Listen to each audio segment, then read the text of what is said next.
Bien chicos, bienvenidos a la semana número 4. Hoy vamos a hablar sobre los compuestos químicos de la atmósfera primitiva.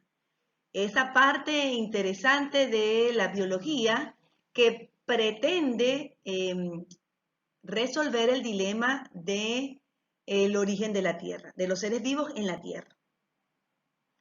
Comenzaremos con el versículo ubicado en Génesis 1:21. La tierra estaba desordenada y vacía y las tinieblas cubrían la faz del abismo y el Espíritu de Dios se movía sobre la superficie de las aguas.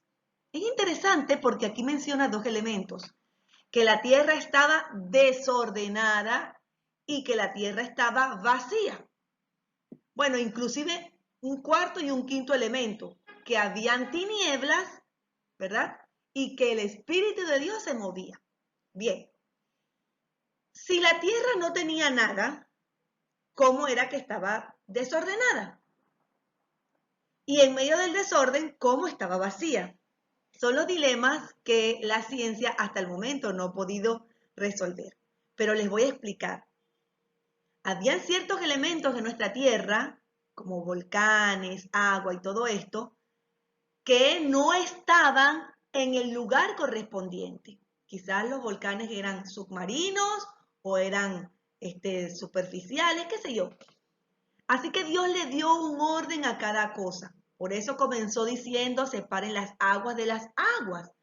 Una de esas ideas o estas ideas son las que favorecen nuestro pensamiento como creacionistas.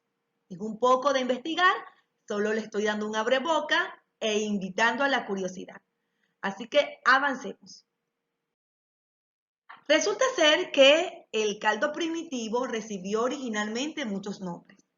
Caldo primogenio, caldo primordial, caldo primitivo, primario de la vida, sopa primitiva, prebiótica o nutricia, todas ellas bajo una misma hipótesis y para dilucidar la gran incertidumbre que era el origen de la vida. Se considera, los científicos han considerado que existen ciertos tipos de gases que estuvieron desde el principio de la Tierra, o sea, desde que la Tierra dio origen a la vida. Entre ellos está el dióxido de carbono con su fórmula CO2, el monóxido de carbono con su fórmula, el vapor de agua, hidrógeno, metano y amoníaco, cada una con sus fórmulas. Estos eran los iniciales gases atmosféricos que todavía se mantienen en nuestra atmósfera actual. Aunque la ciencia indica que hace más de 4.000 millones de años la Tierra tenía esta composición de gases, sabemos que la Tierra no tiene más de 5.000 años. Entonces, quitémosles algunos ceritos y quedamos con el mismo número. Uno de los gases primordiales o que perteneció al caldo primitivo era el gas metano. El gas metano es el común gas que conseguimos para cocinar. Cuando se une con el oxígeno, ¿verdad? Se coloca de color azul. Pero normalmente este gas es incoloro, no tiene color, y es inodoro, no tiene olor. Pero es altamente inflamable y pesa menos que el aire. Es decir, que cuando uno abre una válvula de gas, rápidamente ella puede invadir un espacio abierto porque es mucho más ligero que el aire. Por eso hay que tener precaución al momento de cocinar. Este gas se emplea actualmente como un combustible que genera electricidad. Inicialmente se creía que este gas provenía de los gases volcánicos, es decir, de las emanada de los volcanes. Ustedes saben que los volcanes tienen fumarolas, es decir, botan un humito. Ese humito se le llama gas volcánico y se creía que estaba compuesto de metano. De hecho, así lo es, está compuesto de metano. Además, tenemos el amoníaco. El amoníaco sus características son incoloro y tiene un olor característico que suele ser repulsivo. El amoníaco es utilizado actualmente como abono. porque obviamente proviene del material descompuesto, materia en descomposición. Entonces, por eso su olor y por eso su efectividad en el abono, para fabricar abono. Pero además también es utilizado en menor cantidad para las textilerías, para los plásticos, para los explosivos y la producción de pulpa y papel, entre otros como alimentos, etcétera, etcétera. Originalmente, en la tierra primitiva, ¿verdad? Se consideraba que se desarrollaba este gas cuando se descomponía la materia. Asimismo, continuamos con el dióxido de carbono. El dióxido de carbono es un aditivo aprobado para el uso alimentario, ¿verdad? Es esa efervescencia que le da a las gaseosas, que le da a la soda, que le da a la cola, ¿verdad? Gracias a esas burbujas se puede tolerar la cantidad de glucosa que contienen estos productos o bebidas. Además de eso, ¿verdad? También ella permite que sirva como conservador, es decir, que previene el proceso de fermentación de un gas o de una gaseosa como la cerveza. Se considera que el dióxido de carbono surgió de una química básica, es decir, de una unión básica entre algunos elementos. ¿Ok? Avancemos. El monóxido de carbono se consideraba que existía en la menor concentración en la Tierra primitiva, pero actualmente es uno de los gases con mayor presencia.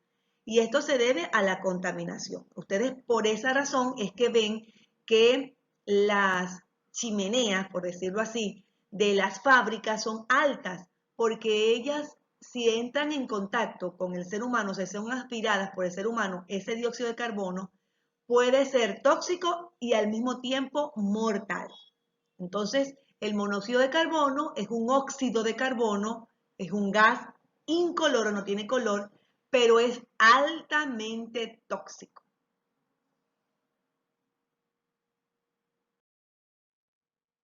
El vapor de agua es un gas que se obtiene por la ebullición del agua líquida o también por la sublimación del hielo, es decir, el cambio de estado de gas a sólido. Suele ser incoloro e inodoro, no tiene ni olor ni color. Y el vapor de aguas es el responsable de mantener la humedad en el ambiente. Se consideraba que gracias a, a los meteoritos que se estrellaron con la Tierra, ese impacto de calor con la atmósfera generó este efecto, vapor de agua, para la Tierra primitiva. Hubo un hombre llamado Miller que para el año 1900 realizó un experimento. Con su experimento, ¿verdad?, representó el inicio de la biogénesis. Es decir, hizo la primera comprobación de que las moléculas orgánicas a partir de sustancias inorgánicas pueden vivir en condiciones ambientales adecuadas. Este experimento no ratificó o no le dio mayor énfasis o no le dio concreción a la biogénesis, a la teoría de la biogénesis. Simplemente comprobó que las moléculas pueden mantenerse vivas en este tipo de ambientes con esta cantidad de gases distribuidos de una manera específica. Además de eso, Alexander Oparin y Sidney Fox, ellos hicieron algunos inventos y postularon lo siguiente con relación a la teoría de la teoría de la fisicoquímica para el origen de la vida. Oparin aseguró que todo ser vivo tiene moléculas orgánicas de manera compleja y ellas a su vez están cubiertas por una membrana, ¿verdad? Además, Fox observó bolsas delimitadas por una membrana proteica formadas por la unión de aminoácidos llamadas microesferas. Inicialmente se llamaban microesferas, pero no estamos hablando nada más y nada menos que de las células. Ellos observaron que las células contenían moléculas orgánicas complejas, ¿verdad? Que contenían en su interior, atrapadas en esas moléculas, que estaban los componentes básicos para la vida, como lo son el dióxido, el monóxido, el amoníaco, etcétera, etcétera. Ellos observaron que estas moléculas contenían y que se mantenían vivas gracias a la cantidad de estos gases o la existencia de estos gases. Pero todavía les queda un salto por cumplir, que es determinar cómo esas moléculas aisladas pueden unirse y finalmente producir sus propios componentes, crecer y reproducirse. Ese eslabón de esa cadena está perdido, o sea, esa información no existe todavía. Es un debate, es un dilema para nuestros científicos hoy en día, responder a esa pregunta. ¿Cómo las moléculas que fueron aisladas en un momento coincidieron, se agruparon y llegaron a producirse, a crecer y a reproducirse? Y eso nos lleva a el ARN, que lo vamos a ver en la próxima semana. Esto fue todo por hoy, chicos. Muchas gracias por haber participado con nosotros. Bendiciones.